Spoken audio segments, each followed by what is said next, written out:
Welcome to the Team EF Coaching Performance Podcast, where we take information from the highest level of sport and make it accessible for all cyclists.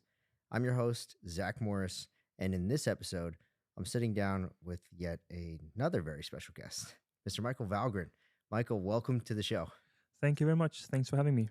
We're really excited to have you on the show for a bunch of reasons. Obviously, you're an amazing bike rider, but you're an amazing bike rider with what is a really interesting story at the moment. So you've it's no secret you've gone through a pretty big crash last season. Yeah. And I really wanted to kind of hear your perspective on how you ended the season prior. You and I did a podcast or an interview or something like that previously, and it was an amazing season for you. You ended the season winning those two big Italian races, and it's like Michael Valgren is back and on top and maybe coming better than we've ever seen him before. So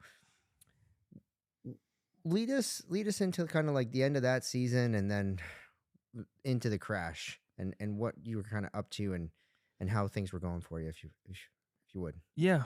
So obviously I had a good season in 2021, the end of it, with those races in Italy and third in the World Champs. So I was coming into 2020 with a lot of confidence. I'll start out strong. I'll be back at the top where I think I belong. And things didn't start out like I wanted. It was again a hard start, and I'm always a kind of a slow starter. I always has to get some races into the legs before I really start to ramp up things. So yeah, then just to take it a notch back before the racing, I was supposed to normally do the tour, but after the spring campaign, I did a race in Norway, got Corona, changed of race program. I was like, oh shit, am I gonna be ready to do the tour? So that's why we changed the program for me to do this race, Route Occitanie, I think it's called. Mm-hmm. And I knew I was in good shape actually, because I did some good numbers in training after my Corona, and I was even speaking to Charlie. I said, Charlie, do I need to do this race because I feel better with this training? And they were like, no, you need to go and see where you're at and make a result. And okay, cool. So I went there in good shape. I was on second on stage 2, so that showed some good legs, a small uphill finish, a few kilometers, and I just almost got it. Was passed by the last 20 meters or something. So I knew I had good legs. I felt kind of comfortable that I had a spot for the tour. Then the last day in the race, I was talking to TJ. He's like, "Oh, Michael, could be nice to see you in the breakaway." I was like, "Yeah, sure. I'll try go in the breakaway." The breakaway didn't go in the beginning, and then 4 guys went, and we had actually Ben in it, but TJ didn't really know. And he's like, "Oh, Michael, you need to be there. You need to be there." And then I kind of attacked just before the last minute, before the peloton said okay, no more riders. It was an attack on it. We started up in 1,600 meters to basically go down to basically sea level. First 30K were basically downhill. So 4 guys breakaway was not my kind of thing, but the team would like me to be in the breakaway. So of course, yeah, I was going for it, and then felt fine. First corner going downhill, flying. Next one, third one. I was looking at the Wahoo. Oh, this corner ain't too bad. And I came there, it's oh shit, this way's sharper than it looks on the Wahoo, And at that moment, I just knew, okay, I'm gonna crash. I instantly knew. And even though it goes so fast, it goes so slow as well. Right. So I was even thinking, I have 2 options. I either brake and turn, and then I will slide into the barrier and crash, or I just go straight and hopefully I can brake as much as possible so I stop before the barrier. And of course, you choose the second one, no? Because you don't want to crash for sure. Yeah, if there's a chance, you can save it. Yeah, and that's what I thought was the second option. Looking back, I should have gone with the first one, but because I didn't brake enough, or I couldn't brake enough. I had too much speed, carrying too much speed around the corner, and I just basically went into the road furniture or the road barrier. Was it a metal grate? Yeah.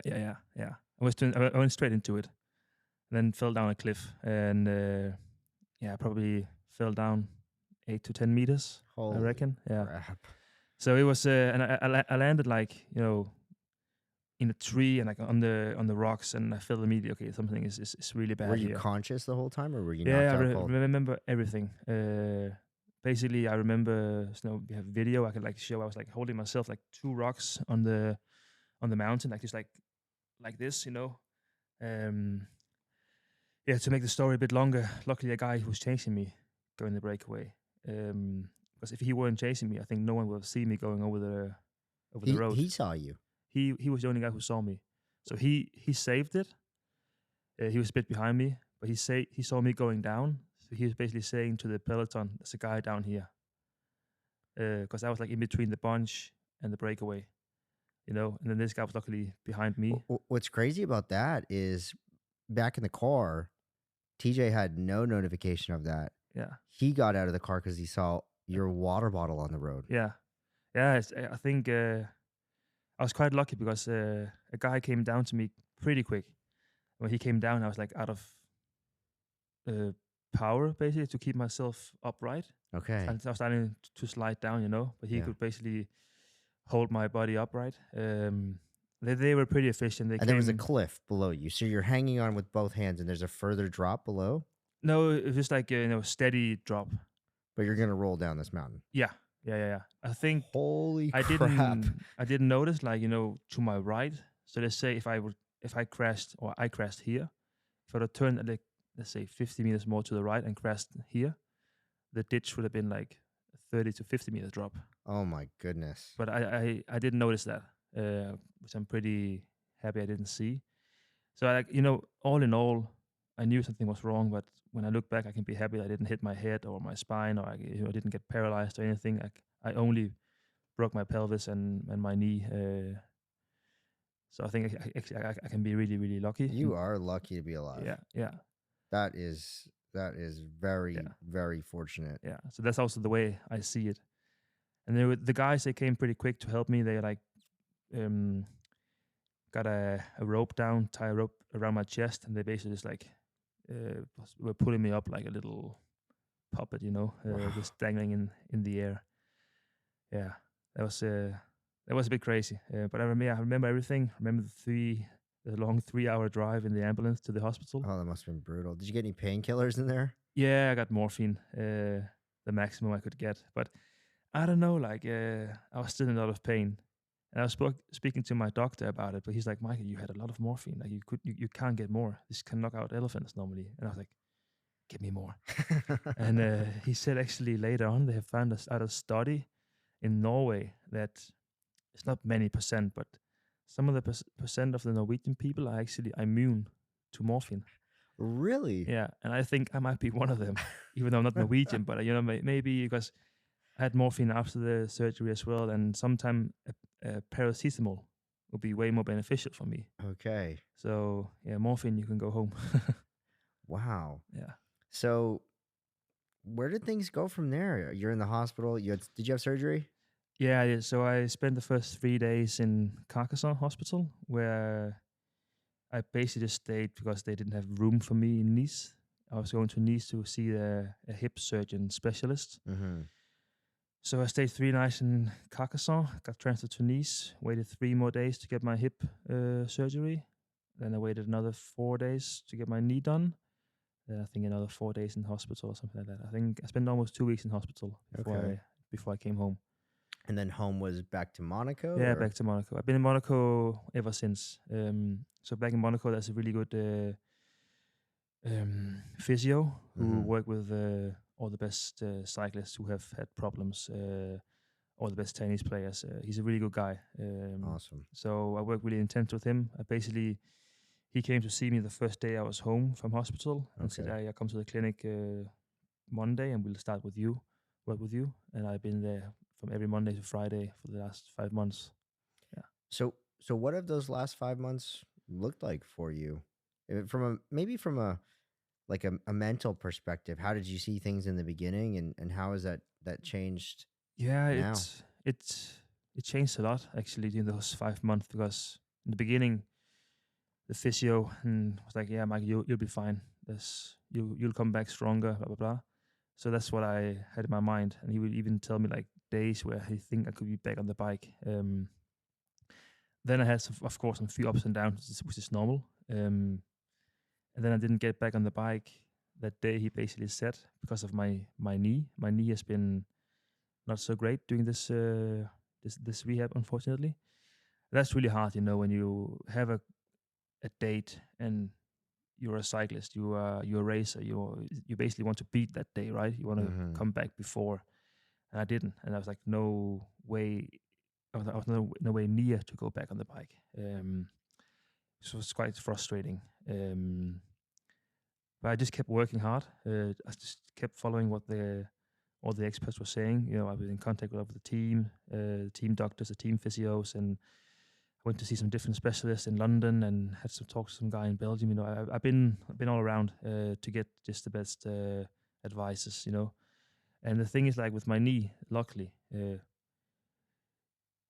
surgeon was the surgery went well, and the knee just takes time. For some, it takes not so long like mine, but mine has just been. What is the injury on your knee right now? I tore, or how do you say, like my ACL, Mm.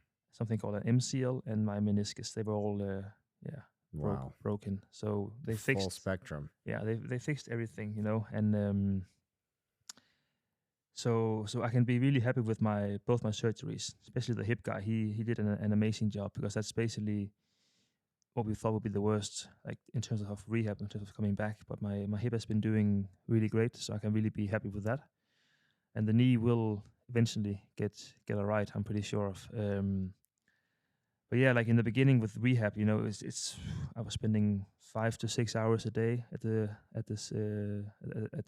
medical center, doing a lot of, like, especially like a lot of passive machines. I was going to hyperbaric chamber. I was doing game ready compacts. Yeah, you name it. I was doing blood flow restriction stuff, and then just like normal physio stuff and mobilization. So it's hard work. It was hard work, and it is hard work. Like it's way easier to be a bike rider. It's just ride your bike, eat well, sleep well. But here's like it's proper hard, because the balance is really fine of doing like too much or too little. Like it's really hard Hmm. to find that balance. But I'm starting to get a master of it, I think. Right. So in many sports, we've seen athletes come back from injuries like this actually better. And a lot of times it's because athletes have to go and kind of discover new things about their body. Maybe they find new ways to recruit more muscle fibers in their motion or activity that they do.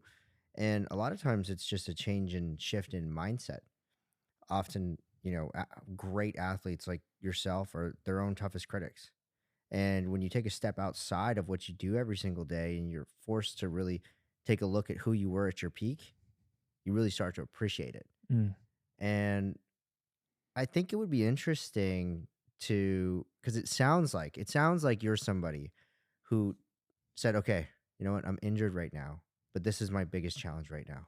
This is like racing the Tour de France. I'm going to do mm, every single thing I can to come out of this better than I was before I left. yeah, So, has your mentality changed at all from the time you were injured until now?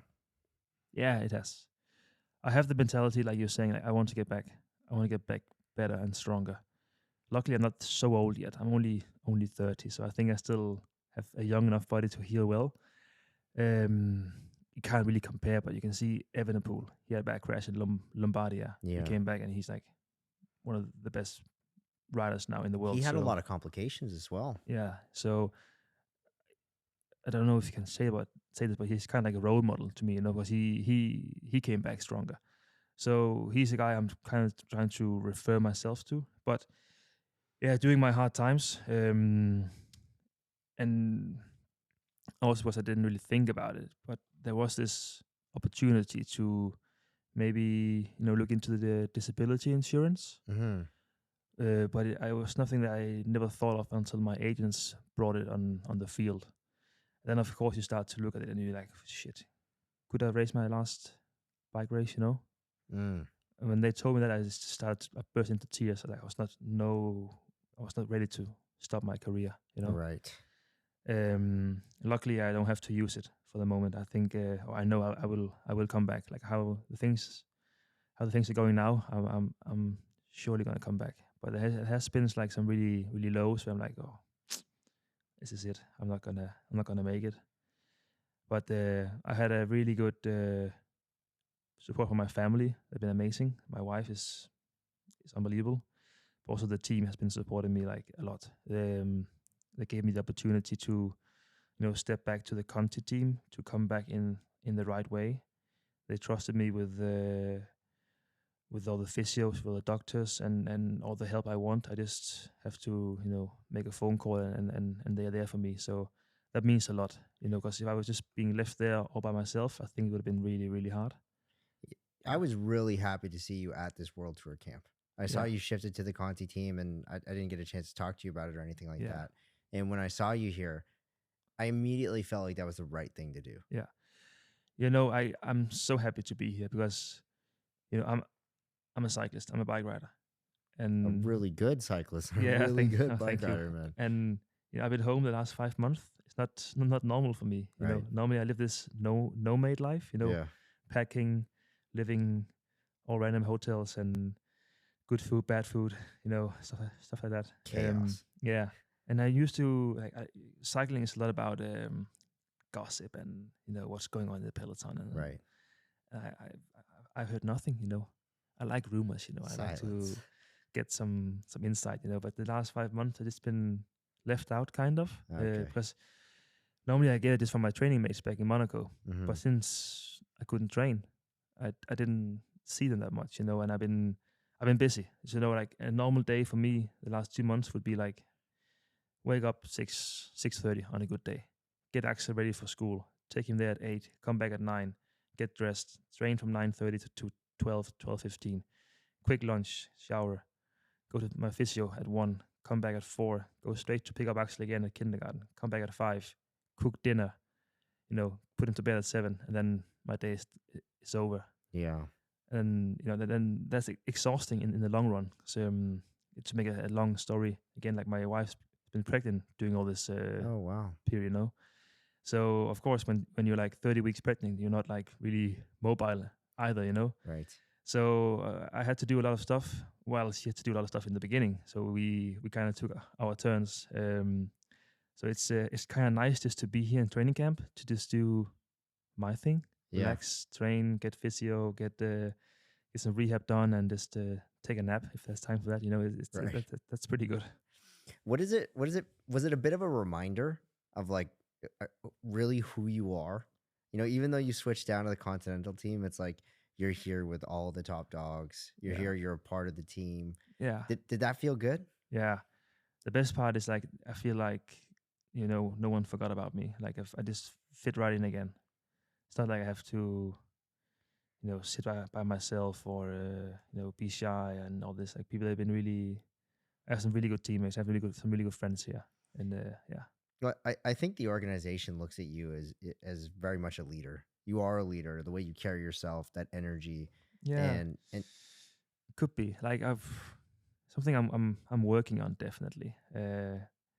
So I think like but now I have quite a lot of experience. I think maybe I'm the 6 or 7 oldest in the team, so I'm mhm, I'm I'm getting quite old, unfortunately. Um, but it's a nice role, like but especially for myself because I know my body now so so good that I don't make the same mistakes that I used to do, like when I was 25. right.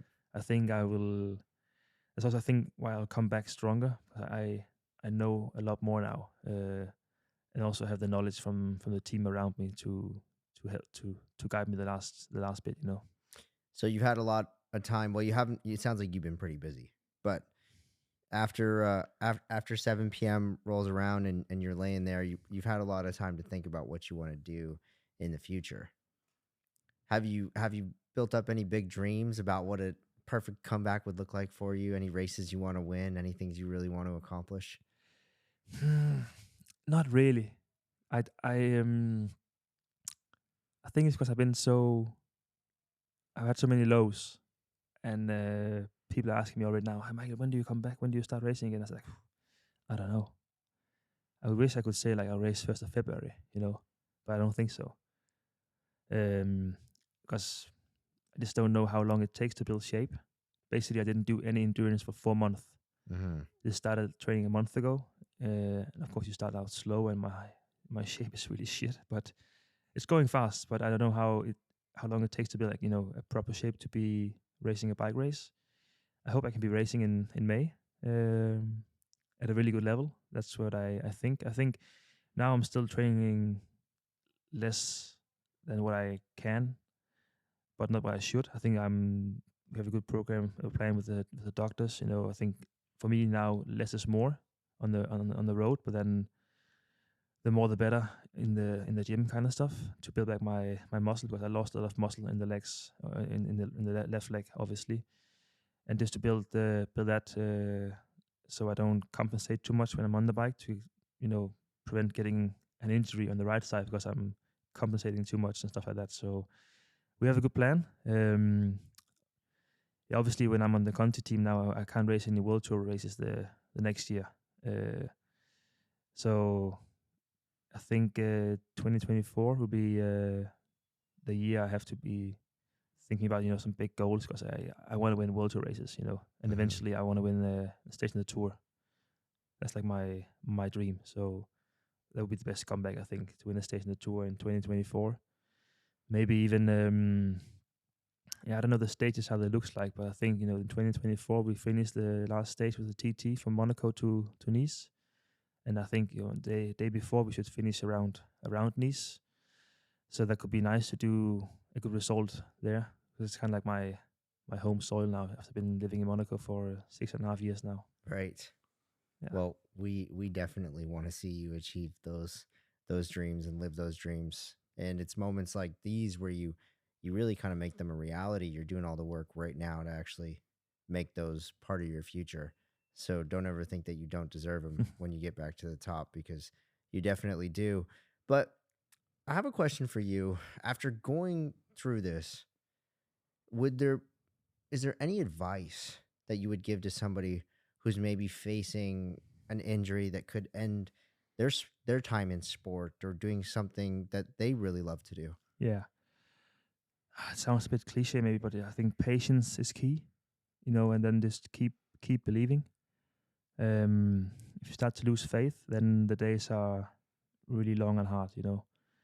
And then don't overdo things. When you can do something because you're doing well, then do it 80%, not 120 in the first part of your rehab. Because I had a lot of 2 step forward, 1 step, 1.5 step back, because I think I did a bit too much. I got carried away. I think that's just the type of rider I am. I like to train a lot. I like to do my best in every training. So in these moments when you can finally start to cycle again, you're like, oh yeah, I'm gonna do 3 hours now. But you probably should start with one. You know what I mean? Right. So patience is like really really good to have. But it's so hard. And then I just say have a good team around you to guide you, especially when you're going through like hard times. It's better to ask one time too much than one time too little, because yeah, that's the reason why there are people are called experts, because they know about these things. You might have an idea how you think things should be going, but maybe that's not reality. So reach out when you're in doubt. Yeah,